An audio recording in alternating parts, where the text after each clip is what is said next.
মেয়েদের জন্য শাড়ি, বেল, গহনা, কানের দুল আছে, আংটি রয়েছে, ফিঙ্গারিং রয়েছে, তারপরে হচ্ছে আপনার হাতে ব্রেসলেট রয়েছে, তারপরে রয়েছে বেঙ্গল চুড়ি রয়েছে, চেন রয়েছে, বিছা রয়েছে, কাচের চুড়ি রয়েছে, বিভিন্ন বিভিন্ন ধরনের ভেলভেট চুড়িগুলো রয়েছে আমাদের পাশাপাশি। আমার অনেক কান্নাও বের হয়েছিল সে সময়, কিন্তু আসলে পেটের দায়ে আমাকে কর্ম করে খেতে হয়েছে। ক্ষুধা লাগছে কিন্তু খাইতে পারিনি, এমনও দিন গেছে আমার। মনে করেন যে মানুষ খাচ্ছে, আসলে বন্ধু বান্ধব তো এমন হয় যে একটা সিগারেট খেতে দেবে কিন্তু একটা সিঙ্গারা বা একটা বিস্কিট কেউ খাওয়াবে না।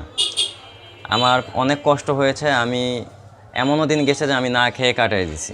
এমনও হইতেছে যে আমাকে তারা অনেক খারাপ খারাপ কথা বলছে, তারা আমার সঙ্গে মানে মিসবিহেভ করছে। আমি দীর্ঘ 12 থেকে 13 বছর ধরে এই জুয়েলারি ব্যবসার সঙ্গে জড়িত। আমরা মূলত বেশিরভাগ এগুলো মেলাতে দিয়ে থাকি, যেগুলো বাণিজ্য মেলা চলে, international Banarasi event management organization, যেগুলো আন্তর্জাতিক বাণিজ্য মেলা চলা হয়। এই ব্যবসার পাশাপাশি মূলত আমাদের এগুলো প্রোডাক্ট তৈরি করা হয়, আমরা নিজ হাতে এগুলো হ্যান্ড মেকিংও করে থাকি আমাদের কারিগর দ্বারা। আমি 2012 সালে আমার যিনি আমার মহাজন ছিল, উনি আমাকে 5,000 টাকা বেতন দিত। আর ওই বেতনে আসলে আমার খুব একটা সংসার ঠিকভাবে চলতো না। জায়গায় জায়গায় গিয়ে এগুলো অ্যান্টিক জুয়েলারিগুলো আমি হোলসেলে ডেলিভারি করে আসছি। এই ডেলিভারি করার পাশাপাশি আমি আবার এসে রাত করে এগুলো হ্যান্ড মেকিং করেও তৈরি করতাম। আমি যখন প্রথম এসএসসি পরীক্ষা দেবো, আমার গণিত পরীক্ষার দিন, তখন অন্যের দোকানে আমি জব করি। দুদিন আমি দোকানে যাইতে পারিনি, এমনও হইতেছে যে আমাকে তারা অনেক খারাপ খারাপ কথা বলছে, তারা আমার সঙ্গে মানে মিসবিহেভ করছে। সর্বপ্রথমে মেলায় করছিলাম, বাণিজ্য মেলাগুলোনে।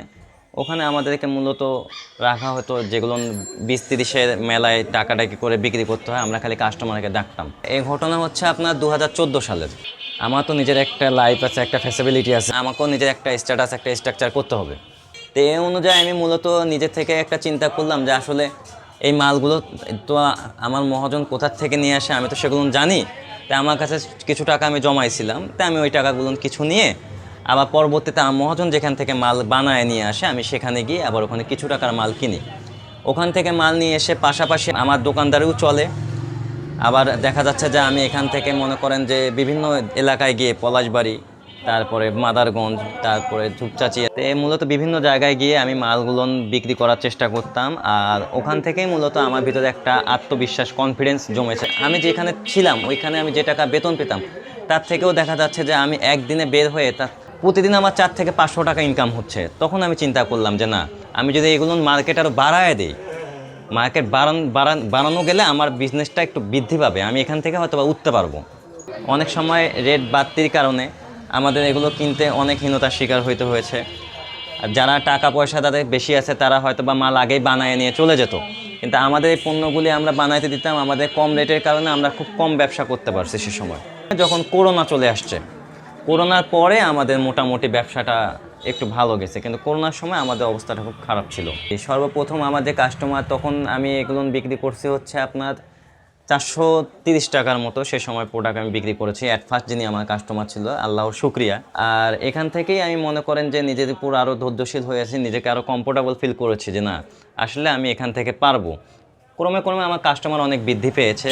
সফলতার সবথেকে বড় চাবিকাঠি হচ্ছে, সর্বপ্রথমে তো বলবো সোর্সটাকে নিজের সঙ্গে রাখা, আল্লাহকে নিজের সঙ্গে রাখতে হবে। আর নিজের যতটুকুন চেষ্টা, নিজে কখনো ধৈর্য হারানো যাবে না। নিজের ধৈর্য ধারণ করে নিয়েই নিজের পথ নিজেকে আগায় চলতে হবে, কারো উপর নির্ভরশীল হওয়া যাবে না। ফুটপাতের যেগুলো ব্যবসায়ী, মানে এই ব্যবসাগুলো তো করতে আসলে ভাইয়া দেখা যাচ্ছে আজকে দোকান দিবে, কালকে তুলে ফেলতেছে। কিন্তু আমাদের যেগুলো ব্যবসায়ী, আমরা হোলসেল মাল দেই, এখান থেকে আমরা পাইকারি প্রোডাক্ট বিক্রি করি। আবার আমার এই দোকানটা আমি মূলত গাইবান্ধা শহরের মূল প্লেস সালিমা সুপার মার্কেটে কিনে নিয়েছি। আর আমরা এখান থেকে প্রত্যেকটা জেলায় জেলায় মাল প্রোডাকশন করি, আমরা প্রত্যেকটা জেলায় জেলায় এগুলো মাল দেই পাইকারি।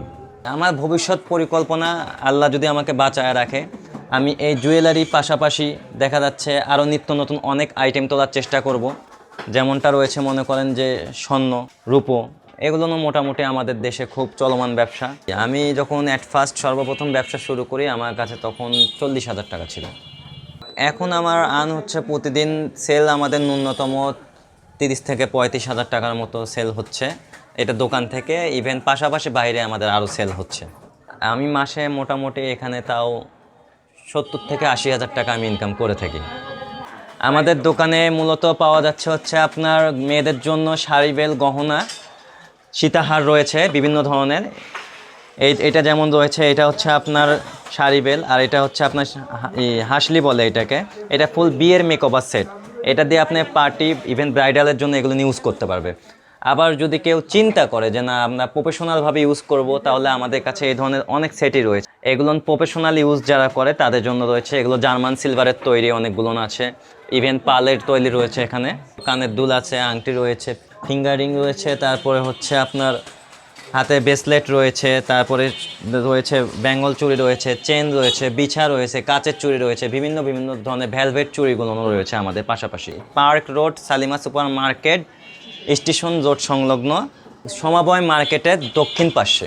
01949934060।